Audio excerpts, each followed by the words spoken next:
लोक पहल के जो, जैसे मेरे पार्श्व में पांच महाविभूतियां, पांच महाविभूतियां दिखाई दे रही हैं। पूज्य अशोक जी सिंघल, जो भारतीय सांस्कृतिक आजादी की लड़ाई, राम मंदिर के लड़ाई को जन जन तक पहुंचाने वाले हैं, ऐसे पूज्य अशोक जी सिंघल हमारे आदर्श हैं। इसी के साथ महंत अवैधनाथ, पूज्य महंत अवैधनाथ जी, जो भारत में सांस्कृतिक आजादी के आंदोलन के लिए सदैव एक कसक के साथ, एक तेवर के साथ भारतीयता को स्थापित करने का प्रयास कर रहे थे। ऐसे पूज्य अवैधनाथ जी, जिनका मत था कि भारत में सामाजिक न्याय को स्थापित करने का एकमात्र उद्देश्य, एकमात्र ध्येय हिंदुत्व का संरक्षण और उसका सुरक्षा है, यही सामाजिक न्याय है। भारतीय राष्ट्रीय स्वयंसेवक संघ के चतुर्थ सर संघचालक पूज्य राजेंद्र सिंह उर्फ उपाख्यान रज्जू भैया हमारे आदर्श हैं। आप भारत में सामाजिक संरक्षा के अग्रदूत हैं। भारत में जाति भेद की दीवारों को, प्राचीरों को गिरा करके भारत में डॉक्टर विवेक मणि जी आ गए हैं। आपका बहुत बहुत अभिनंदन। और डॉक्टर विजय कुमार सिंह सर भी हम लोगों के साथ हैं, आपका बहुत बहुत स्वागत। बहुत आप डॉक्टर रंजन बाजपेयी जी को मैं बताना चाहूंगा कि आप जी चीन के क्वातांगो विश्वविद्यालय में प्रोफेसर हैं और वहीं से जुड़े हुए हैं। तो ये हमारा परिचय है। दो महाविभूतियां और रह तो जाती हैं। हमारे लिए बड़े ही सौभाग्य की बात है कि चीन से सर भी। पिछली यात्रा में सर वाजपेयी सर से मिलने का अवसर प्राप्त हुआ था। जी क्षणिक भाई साहब, बातचीत थी। हाँ लेकिन वो हाँ। बड़ी छोटी मुलाकात थी, बहुत संक्षिप्त था। और हम लोग की जी इच्छा थी कि आप पुनः, अभी तो मुझे लग रहा है कि कुंभ मेला लगने वाला है तो आप उसमें तो जी जी, आएंगे ही मुझे। कुंभ में निश्चित आऊंगा सर। तो और उसमें थोड़ा सा ज्यादा समय लेकर के आइएगा, तो हम सब के परम आदरणीय वीके सिंह भाई साहब का भी सानिध्य रहे उस समय। अखिलेश जी रहेंगे, अरुण जी रहेंगे, मैं भी रहूंगा यहाँ, तो सभी भाई जी लोग निश्चित रहेंगे तो सर। बहुत अच्छा होगा। और कुछ जी हम लोग चीन और भारत के संबंध, शैक्षणिक संबंधों पे कुछ विस्तार से बात करेंगे। चूंकि मैं चिकित्सक हूँ तो मैं आपसे बहुत वार्ता करना चाह रहा था, लेकिन समय बहुत कम था उस समय आपके पास भी। जी जी और भाई जी साहब, निश्चित तो सर। दूसरा मैं परिचय देना चाहूंगा। प्राच्य और पाश्चात्य दोनों शिक्षा को, वेस्टर्न और ईस्टर्न को मिलाकर भारतीयता को समृद्ध करने वाले स्वदेशी के पुरोधा पंडित मदन मोहन मालवीय लोक पहल के महनीय आदर्श हैं। हर हाथ को काम, हर खेत को पानी विषय पर वक्त, विषय पर हमारा मार्गदर्शन, हमारी प्रेरणा का स्रोत हैं एकात्म मानववाद के प्रणेता पंडित दीनदयाल उपाध्याय। मैं बहुत ज्यादा समय न लेकर के आज के बीज वक्तव्य के लिए मैं आमंत्रित करता हूं हमारे लोक पहल के माननीय संयोजक डॉक्टर वीके सिंह जी भाई साहब। हाँ, नमस्कार डॉक्टर साहब। बड़ी नमस्कार। कृपया हुई कि हम सब लोग इकट्ठे हुए। हमारे लिए बड़ी सौभाग्य की बात है कि लोक पहल के मंच पे आज डॉक्टर साहब उपस्थित हुए हैं। समय इतना बीत गया है कि ज़्यादा समय नहीं लेंगे। इतना जरूर कहेंगे कि बेसिकली हम लोग राष्ट्रीय स्वयंसेवक संघ की विचारधारा से प्रेरित और विचारधारा के स्वयंसेवक हैं। हमारी मूल भावना है राष्ट्र निर्माण में अपना जो भी संभव सहयोग हो सके वो दे सके। इसी परिप्रेक्ष्य में विजन 2047 के लेके लोक पहल अपना अनवरत कार्य कर रहा है और जन जागरण के माध्यम से विकसित भारत बनाने में अपना योगदान दे रहा है। उसी को दृष्टिगत रखते हुए देश संविधान से चलता है और संविधान की जानकारी जब तक जन जन के नागरिकों को नहीं होगी तब तक देश संविधान से चलता है ये कहना आसान है, लेकिन चलाने वाले उसका दुरुपयोग करते हैं वो उतना आसान हो जाता है। उसी विषय को हम लोग आगे बढ़ा रहे हैं और डॉक्टर साहब से आग्रह किए कि संविधान क्या है और संविधान की आवश्यकता नागरिकों को जानना ज्यादा जरूरी है बजाय कि लाके प्रोफेसर्स और अधिवक्ता जजेज को। क्योंकि आम जनमानस जब संविधान को जानेगा तभी संविधान का सही सही सदुपयोग हो पाएगा और उसका कुतर्क करने वाले, उसकी परिभाषा गलत पढ़ने वाले लोगों को से समाज आगाह हो पाएगा और उसको रोक पाएगा। इतना कह के हम डॉक्टर साहब से आग्रह करेंगे कि अपने विषय को रखें। धन्यवाद।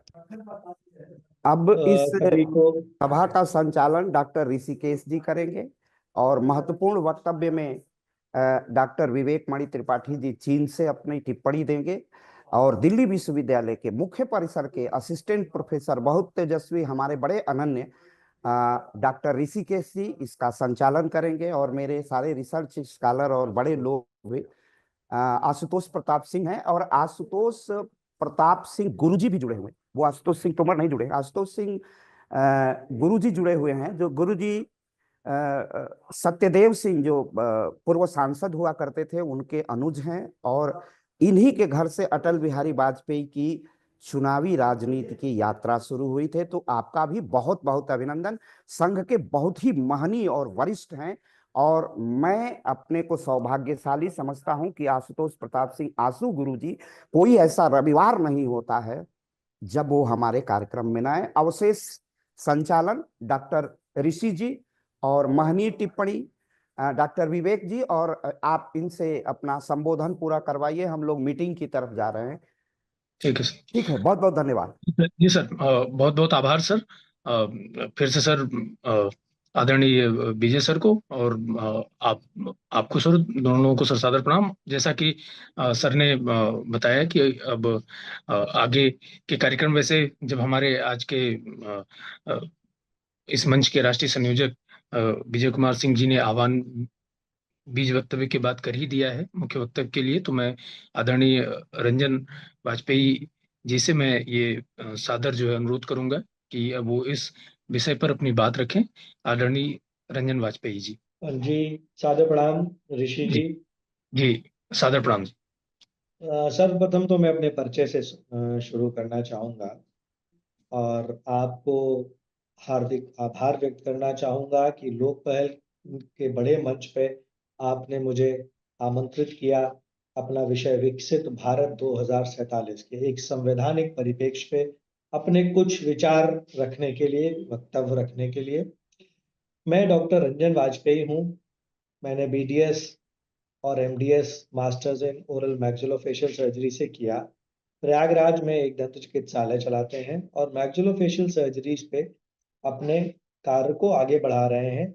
उसके बाद में परम पूजनीय अशोक सिंघल जी, परम पूजनीय महंत अवैधनाथ जी, परम पूजनीय रज्जू भैया जी, परम पूजनीय मदन मोहन मालवीय जी एवं एकात्म मानववाद के प्रणेता परम पूजनीय पंडित दीनदयाल उपाध्याय जी को भी संवेदनाएं व्यक्त करता हूँ। मूल विषय, इसके पहले मैं एक चीज और चाहूंगा कि मैं अपने आदर्श हम सबके गुरु आदरणीय गुरु जी एवं लोक पहल के राष्ट्रीय संयोजक डॉक्टर विजय कुमार सिंह भाई साहब जी को भी हार्दिक आभार व्यक्त करना चाहता हूं कि उन्होंने मुझे इस मंच पर आने का एक सुअवसर दिया।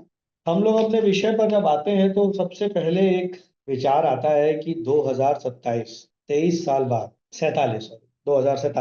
23 साल बाद हम लोग एक विकसित भारत की कल्पना करते हैं। हमको लगता है कि हम भी अन्य बड़े राष्ट्रों की तरह विकसित होंगे, हमारे देश की कुछ और स्थितियां होंगी।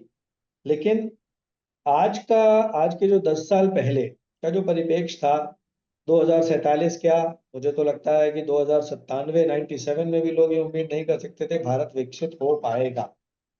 और फिलहाल भी सरकार और के प्रयास या प्रयास से एक चीज तो स्पष्ट हो गई है कि हम लोग 2047 तक अपने आप को यदि आर्थिक रूप से समृद्ध बना लेंगे और इस समृद्धि में महिलाएं, युवाओं और बेरोजगार जो हमारे युवा हो रहे हैं और किसानों का यदि हमें प्रॉपर परस्पर सहयोग मिलता है तो शायद भारत विश्व गुरु फिर से बन सके। विश्व गुरु की परिकल्पना तो हमारे ऋषियों मुनियों के समय से आती है, आदिकाल से आती है कि भारत विश्व गुरु रहा, भारत सोने की चिड़िया भी रहा। लेकिन मुगल आक्रांताओं, अंग्रेजों ने इस सोने की चिड़िया को इतना खोखला कर दिया कि आज हम लोग 2010 के पहले बहुत सी चीजों के ऊपर विदेशी दूसरे देशों पर निर्भर हो चुके थे।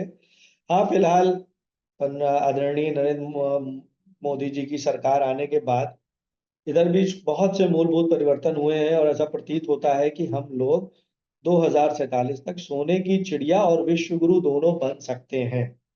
पर हमारे सामने एक बहुत बड़ा संकट आता है। सबसे बड़ा संकट है हमारे यहाँ बेरोजगारी। हमारे युवा हर महीने 9 लाख बेरोजगार खड़े हो जाते हैं।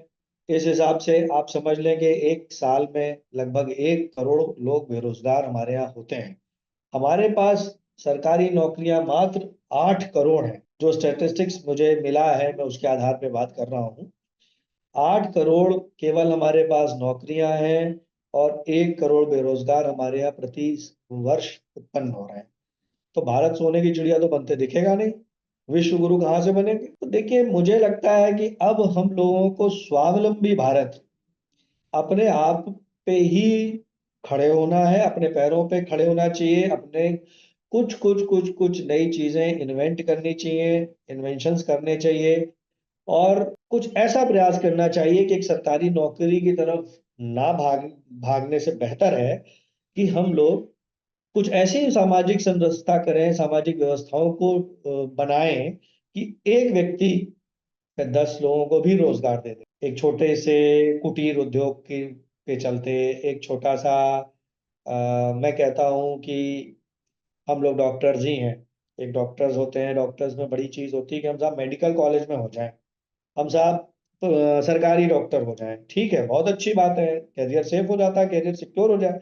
बट एक प्राइवेट प्रैक्टिशनर को देखिए ना, एक अस्पताल जो बनाता है व्यक्ति, वो अस्पताल बनाने वाला एक डॉक्टर मिनिमम 200 लोगों को एम्प्लॉय रखता है।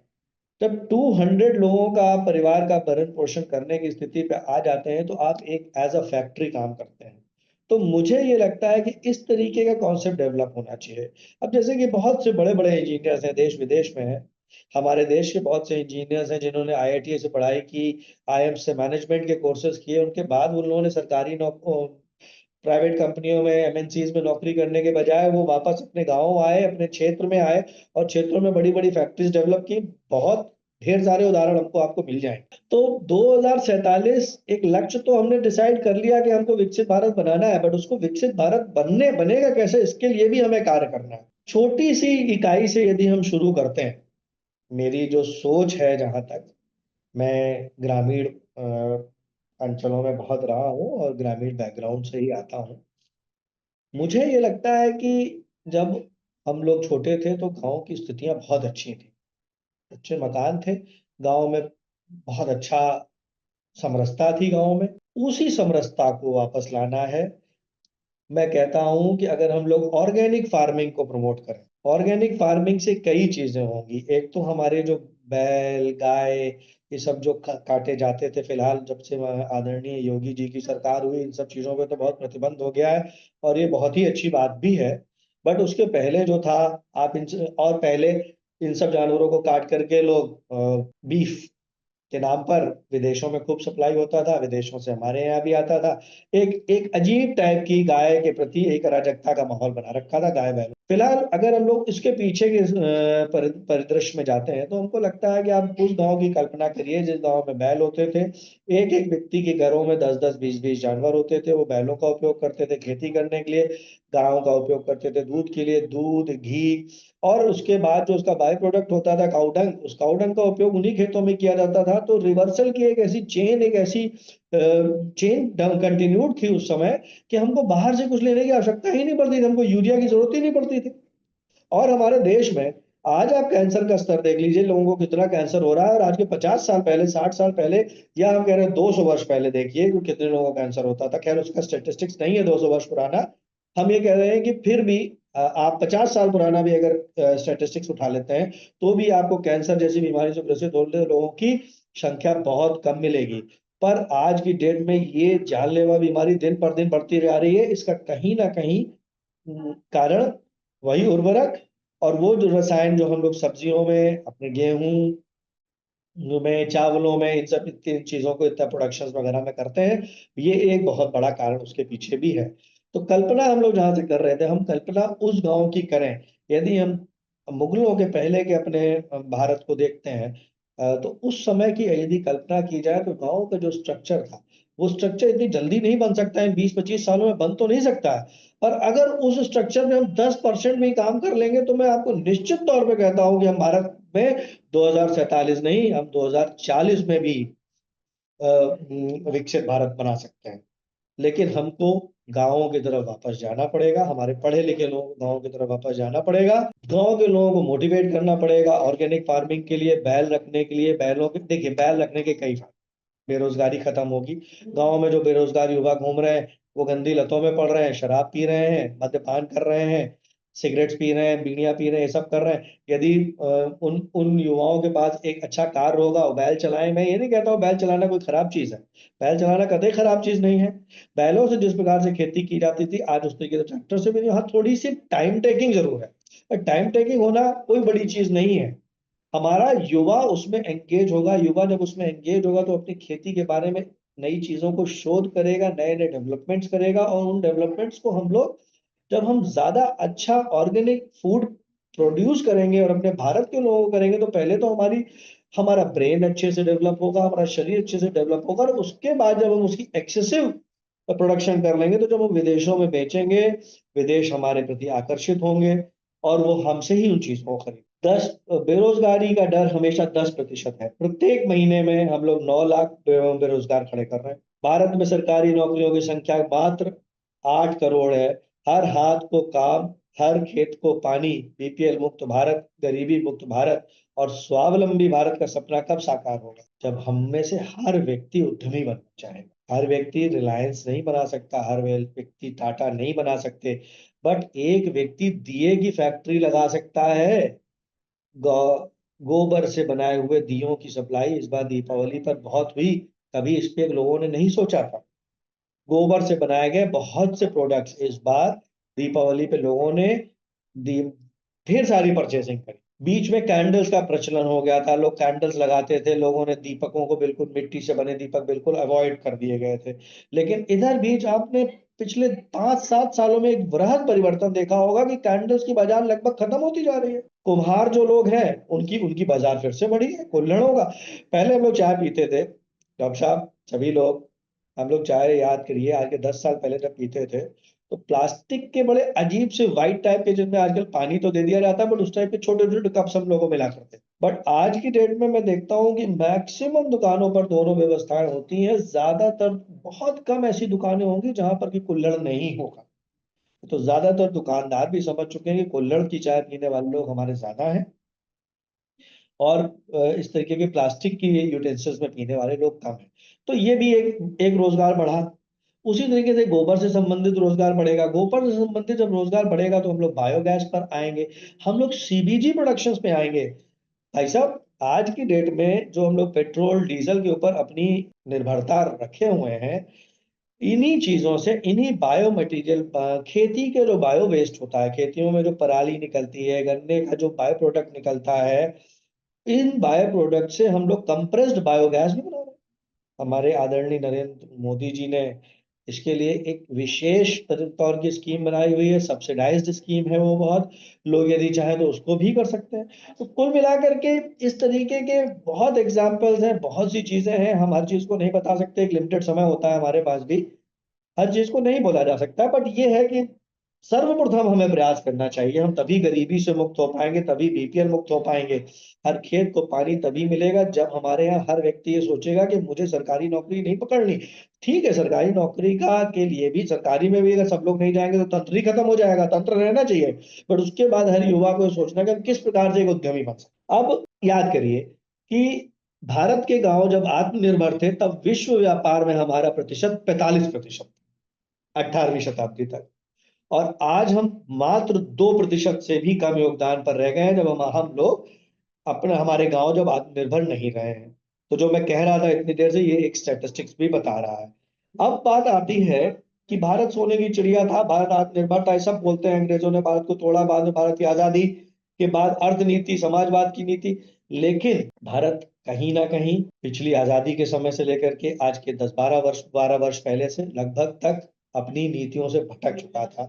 भारत को विश्व गुरु बनने का, सोने की चिड़िया बनने का सपना लगभग टूटता जा। फिर हमारे भारत के प्रधानमंत्री ने जैसा कि कहा कि वोकल फॉर लोकल और लोकल फॉर ग्लोबल। जब हम छोटी चीज से जाएंगे और हम विश्व में फैलेंगे, हमको कुछ ऐसी सोच रखनी है। अब हम लोग आते हैं कि इन चीजों के लिए हमें करना क्या। तो विकसित भारत 2047 का सपना देखने वाले प्रत्येक भारतीय को ये जानना है कि इसका सशक्त माध्यम भारत का संविधान ही है। भारत का संविधान एक सामाजिक प्रलेख है। व्यक्ति की गरिमा, उसका अधिकार और सामाजिक न्याय को सुनिश्चित करना भारत के संविधान का आधार है। भारत के संविधान की मूल भावना भारत की सभ्यता, संस्कृति और सनातन से प्रेरित है, लेकिन अभी तक आज के 12 वर्ष पहले तक इस पे कोई भी बड़ा कार्य नहीं हुआ। विकसित भारत के संकल्प यदि हम लेते हैं तो हमको विकसित भारत के संकल्प में क्षमा चाहते हैं, फोन आ गए थे। शिक्षा के क्षेत्र में हम लोगों को आगे बढ़ना है और उसे विश्वासपरक बनाना है। भारत में शोध को बढ़ावा देना है ताकि उसका लाभ भारत और विश्व को हो सके। शोध पे मैं आपको एक चीज बताना चाहूंगा, फिर से यहाँ पे एक प्रेरणादायक प्रसंग है कि भरद्वाज मुनि जी प्रयागराज के थे। लगभग 7-8 हजार वर्ष पहले उनकी बात होती है, ठीक है। उस समय उन्होंने यंत्र सर्वस्व सर्वस्व नाम का एक ग्रंथ लिखा। उस समय उन्होंने एरोप्लेन बनाया। उस समय उनके जो प्लेन थे वो किसी भी एनवायरनमेंट में, किसी भी माहौल में, आंधी में भी लैंड करने की स्थिति में रहते थे। उस समय का शोध कितना अच्छा था, कितना बड़ा था। दूसरी बात, हमारे पूर्वजों ने अपने शरीर को प्रयोगशाला बनाया और उस प्रयोगशालाओं के आधार पर जो उन्होंने निष्कर्ष निकाले, उससे समाज को रास्ता दिया कि आप इस तरीके से आगे बढ़ेंगे तो समाज हमेशा स्वस्थ रहेगा, संस्कृति और सनातन की लहर हमेशा बहती रहेगी। दूसरी बात आती है भारत में तीसरी बात आती है भारत में वैज्ञानिक अध्ययन और तकनीक को बढ़ावा देना। भारत को विश्व विज्ञान और तकनीकी के स्तर पर समृद्ध करना तथा साथ ही भारत की जो देशी पुरातन संस्कृति है उसकी तकनीकी और कौशल को भी पुनः स्थापित करना। जो हमारी पुरानी संस्कृति थी, जो पुराने हमारे इवोल्यूशंस थे, हमारे जो पुराने रिसर्च थी, उन रिसर्च को साइंटिफिकली प्रूवन रिसर्च है हमारी, उनको पुनः देश में और विश्व में स्थापित करने की बात आती है। कोविड-19 का काल सभी को याद है। कोविड-19 के काल में जब भारत का पूरा विश्व एक अंधकार में था, तो हमारी मेडिसिन नहीं, हमारी देसी उपायों ने ही, हमारी गिलोय और हमारी अश्वगंधा, ये सब हमारे यहाँ के ही है। इन छोटी छोटी चीजों ने इतना बड़ा चेंज किया कि जो मैसिव डिजास्टर विदेशों में हुआ, हम लोग उस डिजास्टर से बहुत नीचे रहे और फिर अंत में हमारे यहाँ की मेडिसिन लगभग पूरे अफ्रीका में सप्लाई हुई, बहुत से देशों को भी दी हमने और हमने वो मेडिसिन निशुल्क दी। ये इस बात का प्रमाण था कि जब जब विश्व में कोई भी खतरा होगा, भारत सबसे पहले खड़ा होगा और भारत उससे कोई व्यापार नहीं करेगा। वसुधैव कुटुंबकम की जो अवधारणा थी उसको हमारे माननीय प्रधानमंत्री नरेंद्र मोदी जी ने साकार किया और उसको फिर से पुनः कर दिखा। फिर बात आती है कि छोटे छोटे जो उत्पाद हम लोग करते हैं उनको विश्व स्तर का बचाकर बेचने और भारत में आर्थिक समृद्धि लाने की बात आती है। भारत के युवाओं को उत्पादन कार्यों को तेजी से जोड़ा जाना चाहिए। युवाओं को ग्रामीण क्षेत्रों में विशेष कृषि उत्पादनों को गुणवत्ता युक्त करके विश्व मार्केट में पहुंचाया जाना चाहिए। यदि हम फिर से कृषि का हब बना लेंगे तो 2047 में हम 100% विकसित भारत और सोने की चिड़िया के रूप में पुनः विश्व गुरु बनकर स्थापित हो जाएंगे। कृषि उत्पादन का परिष्करण करके डॉक्टर मिड अर्थव्यवस्था को ग्रूम किया जा सकता है, इसको भी देखना है। अब थोड़ा सा मैं संक्षेप में करूंगा क्योंकि बहुत ज्यादा लंबा हो गया है। संविधान की पे भी थोड़ी सी चर्चा कर ली जाए कि संविधान क्या, कैसे। संविधान सभा की पहली बैठक हमारी दिसंबर 1946 को हुई थी। इसके तत्काल बाद देश को 2 भागों, भारत और पाकिस्तान में बांट दिया गया, तो संविधान सभा भी 2 भागों में बट गई, भारत की संविधान सभा और पाकिस्तान की संविधान सभा। भारतीय संविधान सभा लिखने वाले सभा में 299 सदस्य थे, जिनके अध्यक्ष डॉक्टर राजेंद्र प्रसाद जी थे। संविधान सभा ने 26 नवंबर 1949 को अपना काम पूरा कर लिया और 26 जनवरी 1950 को संविधान इस देश में लागू हुआ। उसी दिन हम लोग गणतंत्र दिवस भी मनाते हैं। भारतीय संविधान को पूर्ण रूप से तैयार करने में लगभग 2 वर्ष 11 माह और 18 दिन का समय लगा था। भारतीय संविधान में वर्तमान समय में भी केवल 470 अनुच्छेद तथा 12 अनुसूचियां और ये 25 भागों में विभाजित है, परंतु इसके निर्माण के मूल समय संविधान में 395 अनुच्छेद थे जो 22 भागों में विभाजित थे। इसमें केवल 8 अनुसूचियां थी। संविधान में संस्कार के संसदीय स्वरूप की व्यवस्था की गई थी, जिसकी संरचना कुछ अपवादों के अतिरिक्त संघीय है। केंद्रीय कार्यपालिका का संवैधानिक प्रमुख राष्ट्रपति है।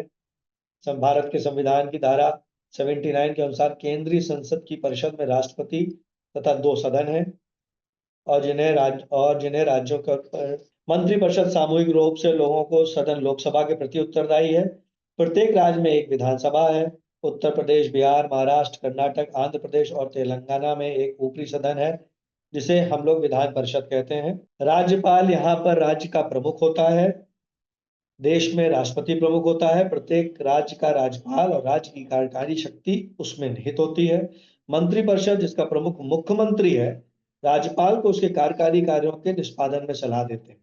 राज्य की मंत्रिपरिषद से राज्य की विधानसभा के प्रति उत्तरदायित्व होता है। संविधान की 7वीं अनुसूची में संसद तथा राज्य विधायकों के बीच विधायी शक्ति का वितरण किया गया कि कौन किसके ऊपर क्या क्या जिम्मेदारियां होंगे, किसके किसके पास कितने कितने पावर्स होंगे, तथा इसी अनुसूची में सरकारों द्वारा शुल्क एवं कर लगाने के अधिकारों का उल्लेख भी है 7वीं अनुसूची में।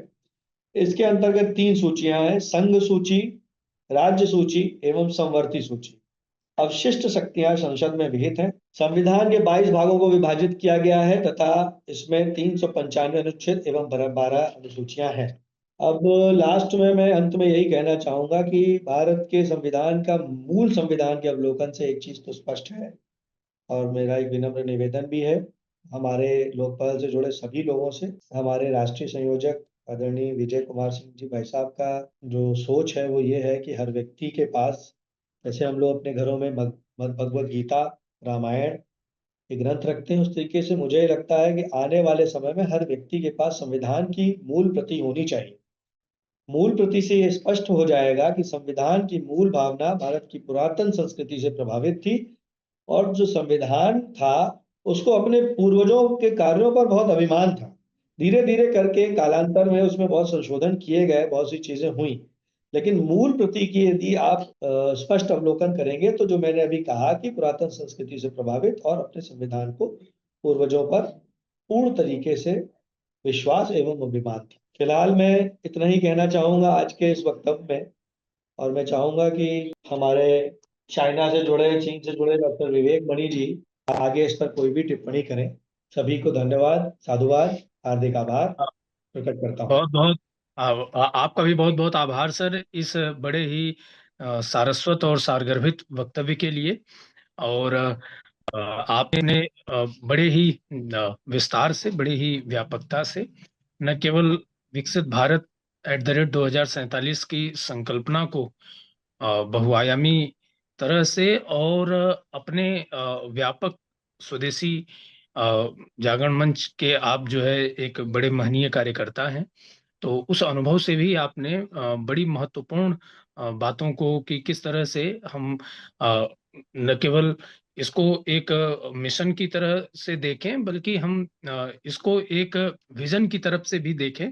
और जरूरी नहीं है कि जिन पक्षों, जिन मुद्दों और नीतियों के माध्यम से सरकार ही इसे आगे बढ़ाए, बल्कि हम भी अपने व्यक्तिगत स्तर पर इसे किस तरह से इस पर किस तरह से काम कर सकते हैं ताकि ये संकल्पना आगे चल करके मूर्त हो। आपने अपने इस पूरे के पूरे वक्तव्य में कई सारे आंकड़े आपने दिया, आपने विकसित भारत का एक रोड मैप बताया, आपने बताया कि किस तरह से ग्रामीण क्षेत्र से ऑर्गेनिक फार्मिंग को हमें प्रमोट करना चाहिए, और वो ना केवल उनके आर्थिक सशक्तिकरण के लिए जो है महत्वपूर्ण है, बल्कि उसके साथ साथ किस तरह से भारत में आने वाले समय में जो गंभीर तरह के रोग हैं उनसे बचाव में भी ये बड़ा मददगार साबित हुआ। और उसके साथ साथ ग्रामीण स्तर पर भी रोजगार को कैसे सृजित किया जाए, आपने उसमें भी कई सारी महत्वपूर्ण टिप्पणियां और सुझाव दिया। आपने बताया कि एक बड़ी महत्वपूर्ण टिप्पणी आपने की कि हर एक व्यक्ति जो है वो अंबानी और टाटा तो नहीं हो सकता, लेकिन वो अपने स्तर पर घरेलू कुटीर उद्योगों के माध्यम से कई सारे ऐसे छोटे छोटे जो है उद्योग स्थापित कर सकता है, या कई तरह के ऐसे नए स्टार्टअप्स कर सकता है जिससे कि वो कई लोगों को रोजगार दे सकता है। और इसी से जो हमारे जो है माननीय प्रधानमंत्री जी का जो सपना है गरीबी उन्मूलन और बीपीएल फ्री भारत का, कि जिसके अंतर्गत कि हर हाथ को काम और हर एक जो है खेत को पानी की जो हाँ की जो धारणा है उसे जो है साकार किया जा सकेगा। आपने कोविड के दौर में बताया कि जो भारतीयता की या जो भारतीय संस्कृति या भारतीय पद्धति, चाहे वो चिकित्सा की हो, चाहे वो जीवन की हो, चाहे वो अन्य सांस्कृतिक क्षेत्र की पद्धति हो, उसने किस तरह से एक बार फिर से पूरा विश्व और खास करके सो कॉल्ड जो कि अपने को डेवलप्ड कंट्री कहा करती हैं, जहां पर कि जो कि उस एक झटके को न पहले और न दूसरे चरण में झेल पाए, वहीं पर पूरी दुनिया में भारत ने एक अपना जो है मिसाल स्थापित की, और ना केवल मिसाल स्थापित की बल्कि उन देशों को भी भारत ने मदद दिया, और उसके केंद्र में उसकी वही जो पुरानी अपनी जो स्वर्णिम अतीत की जो कुछ तमाम हमारे ऋषि महर्षि और तमाम मतलब अब वो ऋषि महर्षि क्या, वो एक तरह से समझिए तो वो तपस्वी वैज्ञानिक ही थे, जिन्होंने की तमाम तरह के जो है ऐसी प्रणालियां, ऐसे तंत्र, ऐसी पद्धतियां, ऐसे उपचार के तमाम तरह के की विधियां उन्होंने डेवलप की थी, जिसने कि इस कहिए कि महाकाल से जो है बचाया। और कहते हैं कि आपने इसी अपने वक्तव्य में वसुधैव कुटुंबकम की अवधारणा के साथ साथ बताया कि अगर कृषि हब अगर भारत को बना दिया जाए तो भारत न केवल आने वाले समय में बहुत जल्दी जो कि स्वावलंबी हो सकेगा, आत्मनिर्भर हो सकेगा, वास्तव में विश्वगुरु हो सकेगा, सोने की चिड़िया जो है वो बन सकेगा जैसा कि पहले था। आपने अपने इस वक्तव्य का जो दूसरा हिस्सा था संवैधानिक परिप्रेक्ष्य, उसमें आपने बड़े ही सुव्यवस्थित ढंग से आपने संविधान सभा से लेकर के पूरे आपने संवैधानिकता की अवधारणा को भी आपने बताया। गणतंत्र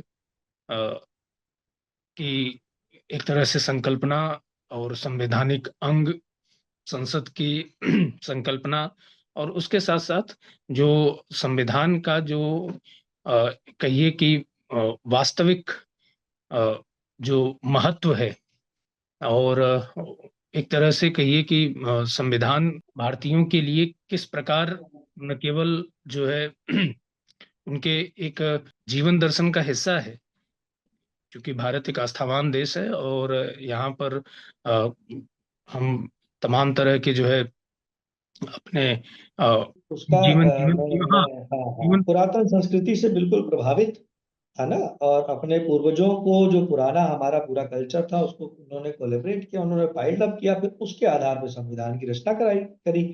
तो जी उस जी समय, बिल्कुल। लेकिन फिर बाद में चीजें आप समझ रहे हैं, बहुत सी चीजें तत्कालीन सरकारों ने अपने अपने अनुसार उसको मॉडिफाई किया कि किसमें क्या हाँ होना बिल्कुल है। बिल्कुल। और वो जो एक धर्म निरपेक्षता वाला जो एक पूरा का पूरा हाँ जो मामला है, उसमें तो क्या ही कहा जाए। अब समय है कि हम इस बात को हम कहें कि भारत एक आस्थावान और धार्मिक राष्ट्र है, और जी उसमें और उस चीज को किस तरह से संविधान स्थापित करता है। आ, और अगर लोग ये कहते हैं कि संविधान में अगर उस तरह की चीजें हैं जो कि अनायास तरह से एक अनर्गल व्याख्या करते हैं, तो हमें ये भी बताना होगा कि हमारा संविधान किस तरह से हमारी मूल आत्माओं का ही संप्रेषण है, जो हमारी मूल आत्मिक संस्कृति है जी उसका संप्रेषण है। तो और आपने बड़े ही सुव्यवस्थित, बड़े ही जो है बहुआयामी और बड़े ही सारगर्भित तरीके से आपने इस पूरे के पूरे अपने वक्तव्य में इन सारी बातों को रखा है। मैं पूरे लोकपहल परिवार की तरफ से ढेर सारा हार्दिक आभार मैं आपके प्रति जो है प्रकट करता हूं। और साथ साथ अब मैं चाहूंगा कि हमारे इस जो है इस परिचर्चा में जुड़े हुए आदरणीय विवेक मणि त्रिपाठी सर, जो कि चीन के क्वांगतुंग विश्वविद्यालय से जुड़े हुए हैं और हमारे एक तरह से अंतर्राष्ट्रीय स्तर पर पूरे लोक पहल के काम को वो देखते हैं। तो मैं बहुत ही विनम्रता के साथ सर से निवेदन करता हूं कि सर की एक टिप्पणी जो है इस पूरे के पूरे वक्तव्य पर वो दें अपनी। आदरणीय विवेक मणि त्रिपाठी सर। बहुत बहुत आभार डॉक्टर ऋषि जी, और डॉक्टर रंजन वाजपेयी जी का भी बहुत आभार। बहुत ही सर सारगर्भित व्याख्यान रहा आपका। और सर आप, मुझे जो सबसे अच्छी बातें लगी, आपने कहा जो हमारा संविधान है वो हमारे भारतीय संस्कृति, भारतीय मूल्यों के अनुरूप होना चाहिए। मैं यहाँ पर चीन में हूँ, और पूरे चीन में कम्युनिज्म की बात होती है और वामपंथ की बात होती है। आप पूरे चीन में, हम लोग कहीं भी रास्ते पर घूमते हैं, सड़कों पर किसी भी कार्यक्रम में जाते हैं, बड़े बड़े बोर्ड पर लिखा होता है कि चीनी संस्कृति की विशेषता वाला साम्यवाद वे लोग कहीं भी यहाँ पर नहीं लेते हैं कि हम पूरी तरह से मार्क्स का साम्यवाद या लेनिन का साम्यवाद। उन्होंने चीनी संस्कृति को नहीं छोड़ा, जबकि साम्यवाद का जो विचारधारा है वो पूरी तरह से संस्कृति के विरुद्ध है। ये लोग तो आधुनिकतावाद की ओर जाते हैं, लेकिन लोग साम्यवादी होते हुए भी अपनी प्राचीन संस्कृति को नहीं छोड़े हैं। पूरे विश्व में अभी कम से कम 150 से अधिक देशों में कन्फ्यूशियस संस्थान स्थापित है, और कन्फ्यूशियस के माध्यम से वे चीनी संस्कृति का प्रचार प्रसार कर। हम उसी तरह जो सर ने आज, जो मुझे सबसे अच्छी बात लगी कि हम निश्चित रूप से भारतीय हमारा जो संविधान है उसको हमारे ऋषि मुनियों ने, हमारे जो पूर्वज थे वे, उन्होंने बनाया भी था हमारे ऋषि मुनियों के विचारों और दर्शन के अनुरूप ही। तो जो भारतीय संविधान है वो सफल तभी होगा जब यह हमारे भारतीय मूल्यों, भारतीय संस्कृति, भारतीय ज्ञान विज्ञान, भारतीय दर्शन के अनुरूप होगा। और निश्चित रूप से जो सर ने विकास के लिए जिस तरह से कृषि की महत्ता पर ध्यान देने की बात कही है, युवाओं पर बात कही है, तो निश्चित रूप जब हम लोग केवल सरकारी नौकरी के भरोसे विकसित भारत नहीं हो सकते हैं, और निश्चित रूप से जब तक कृषि में सुधार नहीं होगा। मैं सर अभी कोरिया में गया था जुलाई में 1 महीना भारतीय संस्कृति पढ़ाने के लिए। तो मुझे रात में भूख लगी, तो पूछा मैंने अपने मित्रों से, बोले कि आप जाइए बाहर, आपको चावल मिल जाएगा। तो मैं गया वहाँ पे एक दुकान में, तो बना बनाया चावल मिला मुझे। करीब 200 ग्राम चावल भी नहीं होगा, 300 रुपये का लेकर आया, ओवन में रखा और वहीं गर्म करके कुछ सूखा मैं यहाँ से ले गया था, अपना दही रखता था मैं। तो पता है छोटी 200 ग्राम चावल भी नहीं है, पता नहीं कितना दिन का बना हुआ है, ओवन में गर्म करके, और 200 रुपया मैंने उसे खरीदा। और हमारे यहाँ किसानों की क्या स्थिति है, हमारे यहाँ सब कुछ इतना सस्ता है तब लोग महंगाई महंगाई हल्ला करते हैं। मैं चीन में 14 साल हो गए, आज तक मैंने 1 दर्जन केले नहीं खरीदे हैं। जी एक केला मिलता है 30 रुपए में, 40 रुपए में, तो 2 3 4 केले लेके आता हूँ कि भाई खराब हो जाएगा तो बहुत कष्ट होगा। जी तो बिल्कुल। कहने का अर्थ है कि पूरे विश्व के भारत में ही इतने सस्ते मिलते हैं खाद्य पदार्थ। तो निश्चित रूप से हमें किसानों की स्थिति पर भी ध्यान देना होगा। हमारा जब तक किसान उन्नत स्थिति में नहीं पहुंचेगा, विकसित स्थिति में नहीं पहुंचेगा, हम विकसित राष्ट्र नहीं बन पाएंगे। और युवाओं पर भी सर ने बहुत ही ध्यान दिया, आवश्यक है। हम जैसे कहा भी जाता है कि युवा हमारे भविष्य होते हैं, मेरा मानना है कि युवा भविष्य नहीं, युवा हमारे वर्तमान है। क्योंकि जो हमारी सनातन संस्कृति है वो हमारे हिंदी में 3 शब्द हैं, कल, आज और कल। हमारे लिए भारतीय ऋषि मुनियों ने भूत और भविष्य को, दोनों को एक समान रखा है, क्योंकि दोनों अपरिवर्तनीय हैं। तो हमारे समक्ष केवल और केवल वर्तमान है, और वह वर्तमान युवा समाज है। और युवाओं को जब तक हम केवल रोजगार, केवल सरकारी नौकरी तक ही सीमित रखेंगे उनके दृष्टिकोण को, तो यह उचित नहीं होगा। तो सर मैं तो कहूँगा कि आज आपका जो यह वक्तव्य रहा, निश्चित रूप से बहुत ही सारगर्भित रहा, और बहुत कुछ सीखने जानने को मिला। विशेष रूप से जो संविधान के बारे में कुछ और तथ्य हैं, तो हम सभी को इससे अवगत होना होगा। और सशक्त भारत की दिशा में, जैसे सर ने कहा भी, कि ये जो मोदी जी ने, हमारे माननीय प्रधानमंत्री जी ने विकसित भारत का यज्ञ आहूत किया है, उसमें हम सभी को अपने अपने श्रम की आहुति देनी पड़ेगी। बहुत बहुत आभार सर, इतने सारगर्भित व्याख्यान के लिए।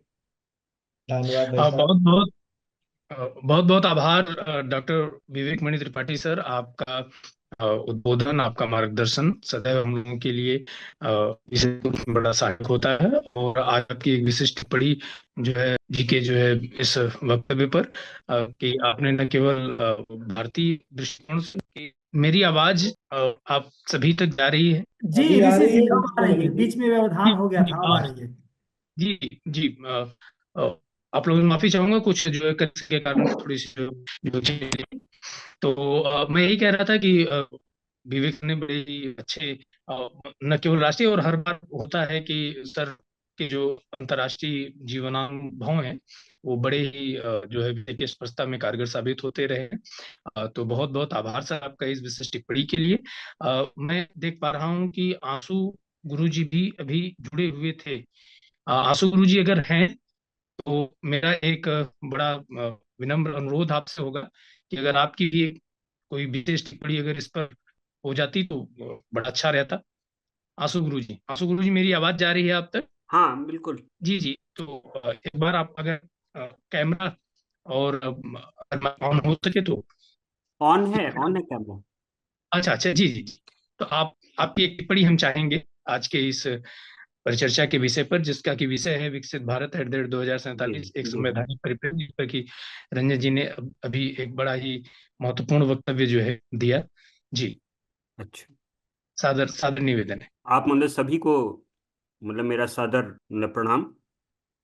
वंदे मातरम। ऐसा है, संविधान जो हमारा है, संविधान, हमने साथ एक विधान रचा साथ चलने का। ये हमारे वैदिक मंत्र संगच्छध्वम संवदध्वम से ही प्रेरित है। मतलब बिना संविधान के, संविधान मतलब अनुशासन, एक एक अनुशासन हमको मतलब दिया गया कि, और कुछ मूल्य जो हमारे प्रस्तावना में, उन मूल्यों के आधार पर और उस विधान के अनुसार अपने राष्ट्र को व्यक्ति से राष्ट्र बनाने की ओर का एक संकल्प है हमारा संविधान। अभी अभी हम लोग मतलब संविधान के पूर्ण होने के 75 वर्ष मना रहे हैं, और उसके मतलब कार्यक्रम होने वाले हैं, कुछ हो चुके हैं, कुछ होने वाले हैं। तो ये बहुत अच्छा रहा कि आज इस विषय पे हमको मतलब बोलना पड़ा। तो ये मतलब संविधान ही हमारी आत्मा है। संविधान की आत्मा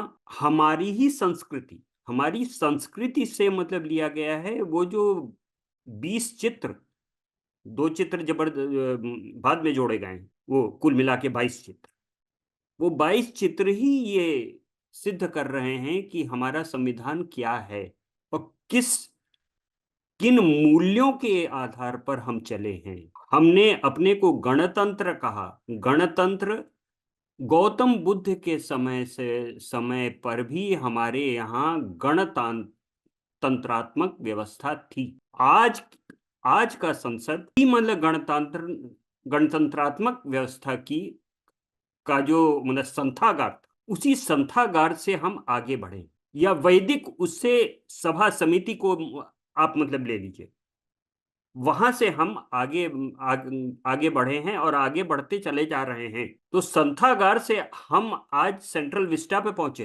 तो अब इस संविधान के साथ ही हमको 2047 में जो एक संकल्प है हमारा, विकसित भारत क्या है? हेलो गुरुजी, हाँ, आपका वक्तव्य हो गया? नहीं अभी तो हम बोल ही रहे थे।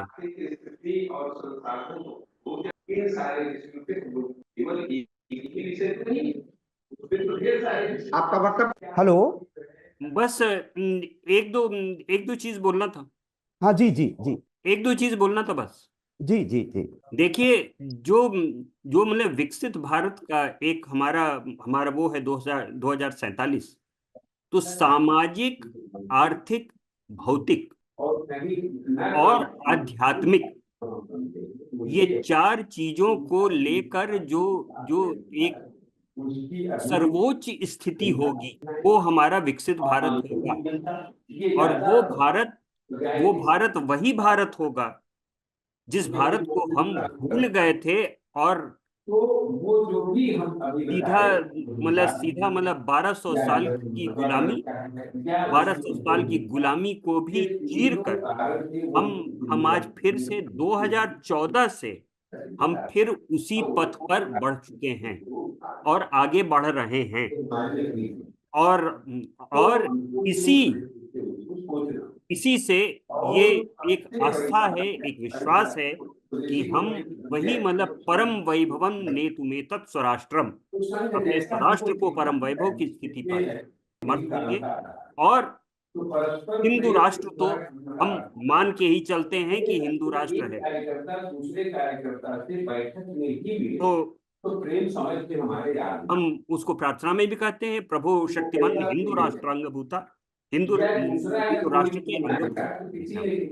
तो ये तो संविधान हमारी आत्मा है, और संविधान के साथ छेड़छाड़ हुई है वो भी आप लोगों को पता है। तो वो मूल संविधान तो रही नहीं गया है। मूल संविधान तो